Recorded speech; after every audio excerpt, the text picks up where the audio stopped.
Hi guys, in case it is your first time coming across this channel, my name is Mary. I was born and raised in a village in Africa, Kenya, and I document my healing journey. Growing up, I have been hurt so many times by the people who meant a lot to me, and I thought it was a good idea for me to share my healing journey with you. If you have not subscribed to my channel, kindly subscribe, like, share with your friends, and hit the notification bell so that you'll be notified when I upload a new video. I went through so much when I was a teenager, and there was a point where I had to pay for someone else's mistake.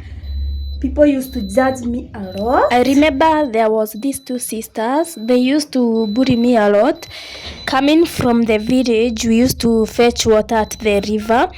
And there is this one day I bumped to them at the river. And I was carrying my 20 liters jerrycan of water at my back. And when they saw me, they pushed me away. And I fell down. I was so heartbroken because there was no one around to help me, and I couldn't even defend myself because at that time I had zero confidence. I wish I can reverse that moment so that I can defend myself. Our wishes even come true. Anyway, it is all in the past. There is nothing I can do about it. In case you are wondering what I'm doing, I'm retying my micro rocks. I do my hair myself. I install them. And it has been 10 years since I started doing my hair. I started when I was a teenager at 15 years. Not because that I'm stingy, but it is because I think I suffer from social anxiety or whatever you may call it. I don't like socializing with anyone or being around many people. I just enjoy my own company. Do people like me really exist who have zero physical friends, and we are okay with that? We don't need any friends to be happy. We just enjoy our own company. I don't know if I am alone or there are people who really like me. Back to the main story. So the biggest problem I had is that I used to school with one of the sisters, and she used to spread rumors about me at school. And there was a point that she spread a rumor that almost made me drop out of school, but I thank God because He saved me. I used to visit my sister at the city whenever we close school. So there is this one day when I was going back home, I met a man who was from my village, and he was cheating on his wife with a very young girl. And I later came to realize that he was so abusive to his wife. So after he saw me, he was so shocked because I was from his village, and he was not expecting to meet anyone who know him. He offered to pay my bus ticket, and in return, he told me not to tell anyone that I saw him with a girl, which I didn't tell anyone. After I think a week, we bumped into each other again. This time, he was near his home, and I was coming from the shop.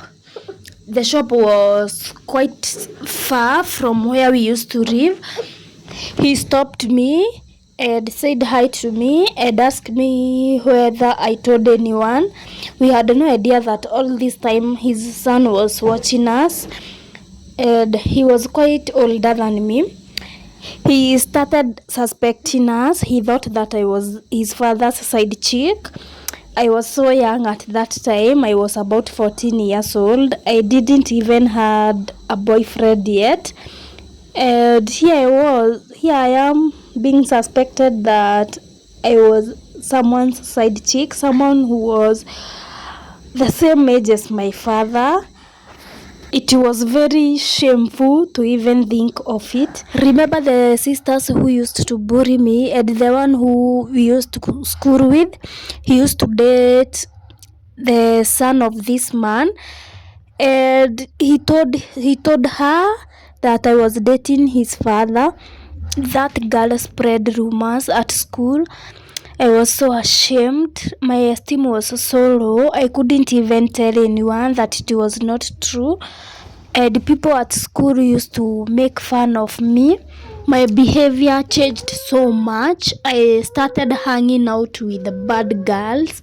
We used to smoke weed together. And I remember there is this one teacher who used to hate me so much for nothing. I didn't do anything to him. I was performing well, but he told me he shouldn't see me in his class. Whenever he was entering the class, I was leaving. I used to stay outside whenever he was teaching. He was my mathematics teacher, and I didn't study mathematics for 2 terms, and that made my grade drop so much.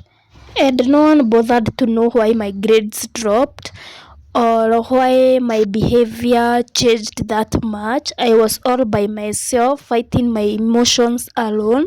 I thank God because I was a smart student. I called myself a meeting and asked myself so many questions, and what I could think of was to change school. But the problem was those days I needed a transfer for me to go to a new school, and the person who was to be given a transfer was a parent or a guardian, and I didn't want my mom to ask me questions why I was changing school, because she had no idea what I was going through at school. And I did it as a surprise.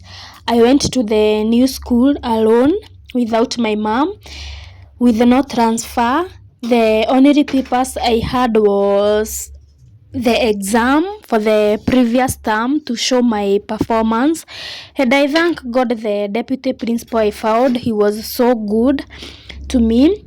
He welcomed me and he told me I was so brave to go by myself, and he interviewed me. I passed, and he told me that I can report to school immediately. Another problem was that I needed a new uniform for the new school, and that's where I needed to tell my mom that I have changed school.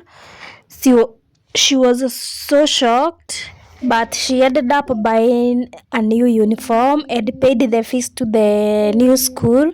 I was so happy because at least I escaped the shame at school and the bullies. That school was quite far from my village, so no one knew my story. I was the only one from my village who used to school there. I thank God because He gave me another chance to finish my studies, and I think I need to thank Mr. Bogo so much because he believed in me while the world was against me. He was my deputy principal and he was so good to me. And everybody in that school was so good to me. At least I was at peace. There was no bullies. I think we should normalize walking away from things or people who make us feel uncomfortable, because this life is too short to be unhappy. I wasted the whole of my teenage life being unhappy, but it was not my fault. I wish the world was a little bit soft for me. And everything that happened was so much for me to handle. Remember, I was between 14 years to 18 years. I was maturing. My mind was not mature yet. I had no one to guide me. I was all by myself. But I'm a believer of everything happens for a reason, because I learned so much life lessons from my story. For more stories, kindly subscribe and share.